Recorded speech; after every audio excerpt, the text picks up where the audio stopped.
Minsan nakakahoy pa. Ha? Palkata?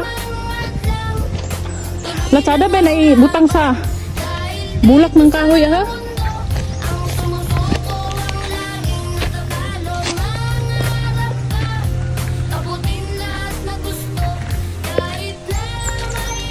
Uy, isa-isa lang dong. Mabikil na imong tiil dong. Isa lang ba?